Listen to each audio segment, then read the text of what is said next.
All right, so I just pulled up to a property lead that I've got here in a great historic area, a great historic part of town. So here's the house. I'm gonna flip the camera so you can see it.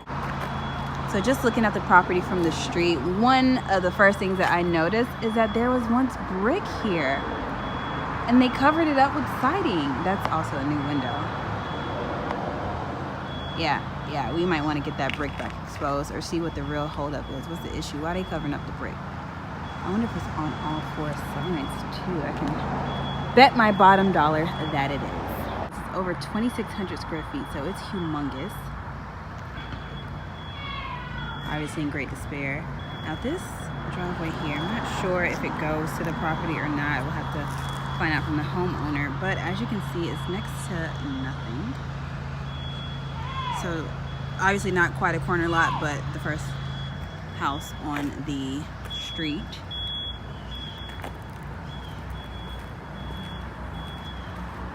This is what it looks like. Like I said, it's pretty big. So I'm just gonna walk you guys through what I look for when I come to these abandoned properties. And a lot of the times some homeowners have them locked up so that way they don't have to just show it to everybody who's interested. They just give you the code. So I do an exterior walkthrough first. Definitely like to take video and pictures. Lots and lots and lots of pictures. But what I'm looking for around the house is this right here. Also checking out the foundation, but I also want to make sure that there are AC units. It being caged up is a sign, and another one that was caged up is missing. So this property being over 2,600 square feet, I can imagine why it had 2 units. So just to be quick with these walkthroughs, especially if there's no seller to talk to or build rapport with, like I mentioned in one of my other videos, I like to look for things like the AC unit, but I just assume that every big ticket item is going to be redone. As you saw, the roof, it's going to need some attention. All the windows are boarded up, and I can imagine that they will need to be replaced as well. So the big ticket items will be your roof, your HVAC, your electrical, your plumbing, and water heater. When I come here though, I like to assess the foundation as well, because you can't really assess that in pictures. So do an exterior assessment, visual assessment of the foundation, and then when I walk inside, I'll see if the floor is lifting or drifting or sinking in certain places. So let's continue with this exterior walkthrough. So this porch, as the seller actually mentioned to me, is something that is new. Now they are selling this because they took on this project and just got in over their head. So as you can see, like, I don't know if this is their first or not, but this is the big boy for your first. Quite literally, because the house is big. Okay, so there's no door. As you can see, there's no door to this back deck. All right, and then you can see what's covering some stairs here.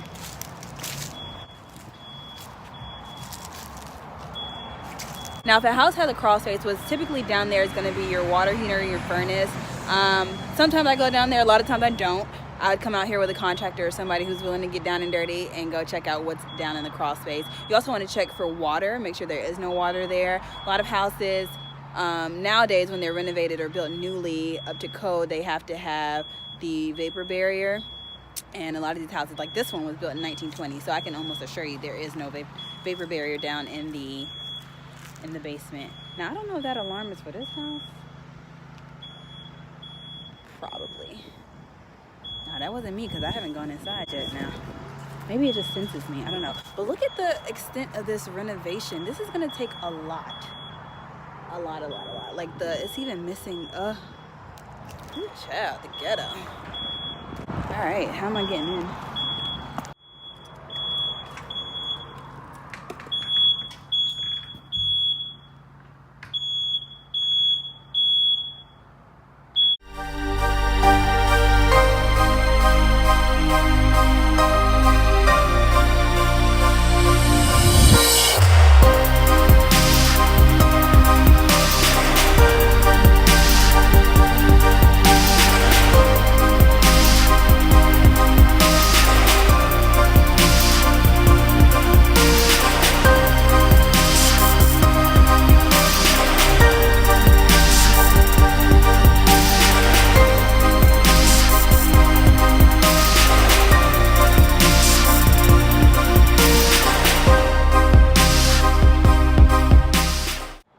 did a quick in and out of the property because, as you saw, it was gutted and there wasn't much to see as far as, you know, there being walls and rooms to rehab. So this property is going to need everything.